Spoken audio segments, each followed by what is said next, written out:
आदाब नाजरीन, दुनिया के तासुबात, सियासी फायदे और इस्लामी ममालिक की आज़ादी को कुचलने की कोशिशें अब किसी से छुपी नहीं रही हैं। एक तरफ अमेरिका, सऊदी, इजराइल और ब्रिटेन जैसे ताकतवर मुल्क हैं जो अपने फौजी इत्तेहाद और तिजारती सौदों के जरिए मजलूमों पर बम बरसाते हैं, और दूसरी तरफ गजा की सरजमीन, ईरान की अजमत और हमास का प्रतिरोध सफर जो इस्लाम की हिफाजत और इंसाफ की लड़ाई का पैगाम बन चुका है।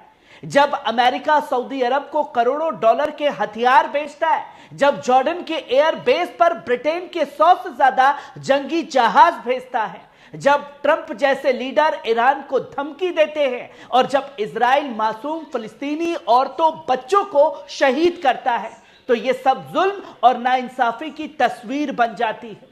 इस्लाम हमें सिखाता है जुल्म के खिलाफ खामोशी भी गुनाह है, और जब आज गजा के बाशिंदे बेमिसाल बहादुरी के साथ लड़ रहे हैं, जब ईरान अमेरिकी दबाव के आगे सर झुकाना नहीं चाहता, और जब हमास अपने वजूद की हिफाजत के लिए खड़ा है, तो हम खामोश नहीं रह सकते।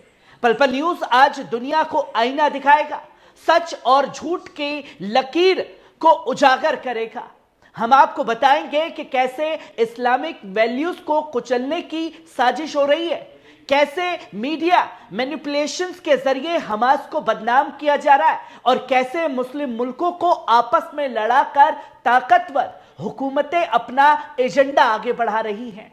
तो बने रहिए पल पल न्यूज के साथ, वीडियो को अंत तक जरूर देखिएगा, क्योंकि ये हक की आवाज है। पल पल न्यूज जहां हकीकत बोलता है और मजलूमों का साथ देता है, जहां आप पहली खबर देख सकते हैं कि अमेरिकी दूत स्टीव विटकॉफ का बयान सामने आया है। अमेरिका के खास एलची स्टीव विटकॉफ ने गजा, इजराइल और मिडल ईस्ट के मौजूदा हालात पर बड़ा बयान दिया है। उन्होंने साफ कहा है कि हमास को गजा में हुकूमत करने की इजाजत नहीं दी जा सकती, क्योंकि अगर ऐसा हुआ तो हर कुछ सालों में अक्टूबर 7 जैसा हमला दोहराया जा सकता है।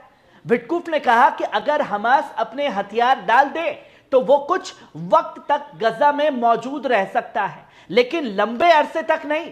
उन्होंने यह भी कहा कि अमेरिकी पॉलिसी साफ है, हमास को गजा से हटाना जरूरी है, और यही प्रेसिडेंट की पॉलिसी भी है। कतर के वजीर आजम और वजीर खारजा का जिक्र करते हुए विटकॉफ ने कहा कि हमास से बात करके समझौते तक पहुंचने में अहम रोल अदा कर सकते हैं, क्योंकि वो इजराइल और अमेरिका की पोजीशंस को बेहतर समझते हैं। नेतन्याहू पर उन्होंने सीधा हमला करते हुए कहा कि उनकी शख्सियत जंग पसंद ज्यादा लगती है, और शायद इसी वजह से होस्टेज की वापसी से ज्यादा दबाव की पॉलिसी पर यकीन रखते हैं। हालांकि उन्होंने यह भी माना कि नेतन्याहू होस्टेज को वापस लाना चाहता है, लेकिन उनका तरीका सख्ती से दबाव बनाने का है, जो इजरायली अवाम की राय से अलग हो सकता है। विटकॉफ ने कहा कि इस वक्त राय मशवरे और बातचीत के जरिए कुछ इजरायली हमलों को रोकने की कोशिशें जारी हैं, ताकि कॉन्फ्लिक्ट को किसी हल की तरफ ले जाया जा सके। उन्होंने ईरान के बारे में भी कहा कि वो किसी भी हाल में न्यूक्लियर पावर नहीं बना सकता। अगर ईरान ने एटमी हथियार हासिल कर लिए हैं तो ये गल्फ में एक नॉर्थ कोरिया जैसा माहौल बना देगा। उन्होंने कहा कि अमेरिका ईरान के न्यूक्लियर मसले का हल निकालने के लिए पुरउम्मीद है, लेकिन साथ ही ईरान को प्रॉक्सिस की फौजी का सरपरस्त भी बताया है। आखिर ये विटकॉफ ने यह भी कहा कि अगर दहशतगर्द तंजीमों को खत्म कर दिया जाए तो नॉर्मलाइजेशन मुमकिन है। यहां तक कि लेबनान और सीरिया के साथ भी इजराइल के ताल्लुकात बेहतर हो सकते हैं, और एक दिन अमन का मुआहदा भी हो सकता है।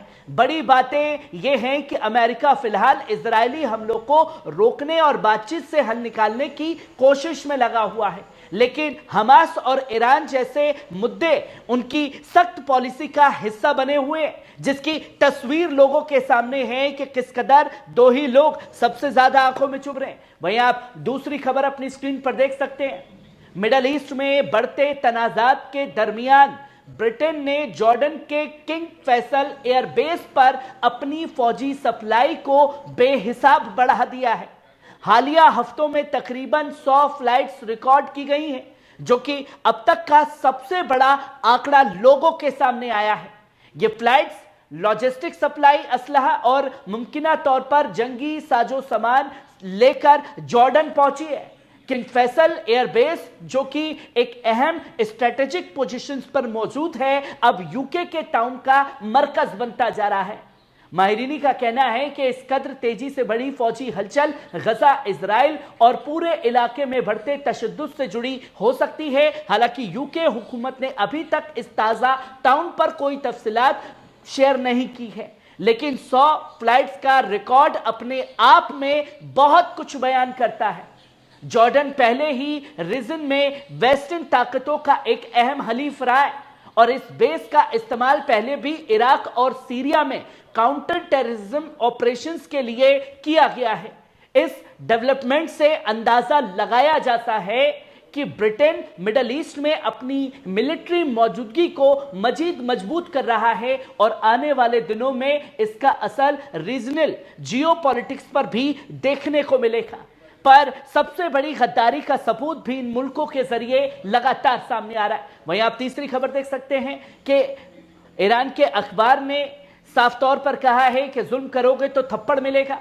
अखबार हाशमिरी ने आज अपने फ्रंट पेज पर अमेरिका के सदर डोनाल्ड ट्रंप को सीधी धमकी देते हुए कहा, अगर कोई ज्यादती की तो मुंह तोड़ जवाब मिलेगा। अखबार के सर आम अल्फाज थे, do something mean and you will get a slap in the face, यानी अगर कोई जुल्म या दाग किया तो थप्पड़ मिलेगा। और ये महज अल्फाज नहीं बल्कि ईरानी अवाम और हुकूमत की नुमाइंदगी करने वाला पैगाम है। यह बयान उस वक्त में आया है जब मिडल ईस्ट के तनाज़ा और तशद्दुद अपने चरम पर है और अमेरिका की पॉलिसियों को लेकर ईरान में शदीद नाराजगी भी पाई जा रही है। हम सहरी का ये बोल्ड पैगाम साफ करता है कि अगर ट्रंप या कोई भी ताकतवर मुल्क ईरान के खुद मुख्तारी और उसकी सरजमीन की हुर्मत पर वार करेगा तो जवाब सख्त और बेरहम होगा। इस फ्रंट पेज को लेकर सोशल मीडिया पर भी शदीद बहस छिड़ी हुई है और इसे एक सियासी इशारा माना जा रहा है कि आने वाले दिन मिडल ईस्ट में और ज्यादा तनाव ला सकते हैं। वहीं आप चौथी खबर देख सकते हैं, ईरान के खिलाफ अफवाहों का बाजार लगातार गर्म है। ईरान के खिलाफ झूठी अफवाहों का सिलसिला थमने का नाम नहीं ले रहा है। कुछ दिनों से सोशल मीडिया और मुख्तलिफ प्लेटफॉर्म्स पर ईरान और अमेरिका के दरमियान जंग छिड़ने की अफवाह फैली हुई है, जो अब तेजी से तवज्जो हासिल कर रही है। सबसे ताजा अफवाह में दावा किया गया कि डोनाल्ड ट्रंप ने ईरान के न्यूक्लियर प्रोग्राम को अमेरिका की कौमी सलामती के लिए खतरा करार दिया है और उन्होंने कांग्रेस से जंगी कार्रवाई की इजाजत तलब की है। और इतना ही नहीं, एक तस्वीर भी इंटरनेट पर वायरल हो रही जिसमें यह दावा किया जा रहा है कि ट्रंप ने कांग्रेस के रहनुमाओं को खत लिखकर ईरान पर हमला करने का हवाला दिया है। हालांकि अब तक इस खत की कोई तहकीकात तस्दीक नहीं हुई है और ना ही अमेरिकी हुकूमत की तरफ से इसकी तस्दीक या तरतीब आई है। माहिरीनी का साफ तौर पर कहना है कि यह अफवाहें साइकोलॉजिकल वॉरफेयर का हिस्सा हो सकती हैं ताकि ईरानी अवाम में खौफ और अस्थिरता फैलाई जा सके। ईरानी हुकाम ने इन रिपोर्ट्स को बिल्कुल बेबुनियाद और साजिश का हिस्सा करार दिया है और कहा है कि ईरान अपने दिफा के लिए हर लम्हा तैयार है। वहीं आप पांचवी खबर देख सकते हैं, अमेरिका ने सऊदी अरब को 100 मिलियन के एप्वास हथियार बेचने की मंजूरी दे दी है। कांग्रेस को नोटिफिकेशन भेजा है जिसकी तस्वीर दोस्तों जंग के बीच में सामने आ रही है। और यह हथियार आखिरकार क्यों देने पड़े? क्या यमन पर बड़े हमले की तैयारी है? पेंटागन ने ऐलान किया है कि सऊदी अरब को एडवांस किल वेपन सिस्टम बेचने की इजाजत दी गई है। यह सौदा $100 मिलियन की कीमत का है। एक्वास लेजर गाइडेड रॉकेट सिस्टम है जो न सिर्फ जमीनी बल्कि हवाई टारगेट्स को भी बेहद सटीक निशाना बना सकता है।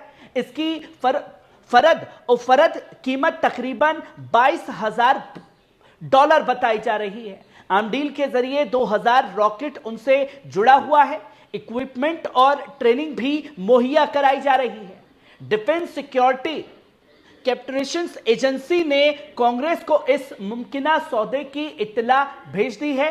हालांकि स्टेट डिपार्टमेंट की मंजूरी के बावजूद यह तस्दीक नहीं करता कि कोई फाइनल कॉन्ट्रैक्ट साइन हो चुका है या मुआहदा मुकम्मल हो गया है। पर पेंटागन के मुताबिक इस सौदे के लिए मुखिया ठेकेदार BAE सिस्टम होगा जो इस टेक्नोलॉजी पर पूरी तरीके से सप्लाई करेगा। यह डील ऐसे वक्त पर सामने आई है जब मिडिल ईस्ट में हालत नाजुक है और सऊदी अरब की दिफाई तैयारियों को लेकर अमेरिका की हिमायत मुमकिन है कि आने वाले हफ्तों में ज्यादा रोशन होगी, जिसकी तस्वीर लोगों के सामने है कि कैसे खुल करके खुद मुस्लिम देश ही अपनी गद्दारी का सबूत एक एक करके दुनिया के सामने पेश कर रहे हैं। कैसी लगी खबर? कमेंट बॉक्स में आकर के अपनी राय जरूर दीजिएगा। शुक्रिया।